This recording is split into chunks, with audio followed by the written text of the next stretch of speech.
for all the suffering there, it is also a place that has a pretty big problem often with anti-Semitism. Is that something in particular you worry about? Yeah, hugely. There is this amongst the left, there is this sense that people in Gaza need our help. We should let them come here. We should let refugees come to the UK from Gaza. No one doubts that what's happening in Gaza is awful. People are suffering enormously. I think Israel had every right to fight against Hamas. I still think it does, but it has caused huge suffering as wars always do. So people there need assistance. They need help. And many of them will need to be refugees at some point, I think, in the countries around Gaza.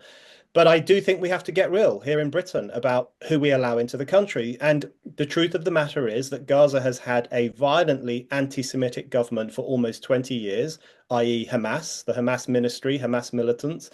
It's a country in which there is a lot of anti-Semitic fervor, anti-Semitic feeling.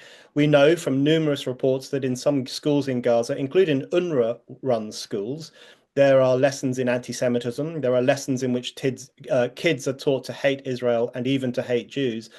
So we have to be careful. We have to prioritize, I think, our own national security and particularly the security of the British Jewish people.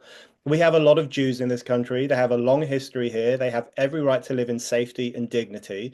And therefore, we have to be careful not to throw open the doors to people who come from a part of the world which tragically has a problem with anti-Semitism.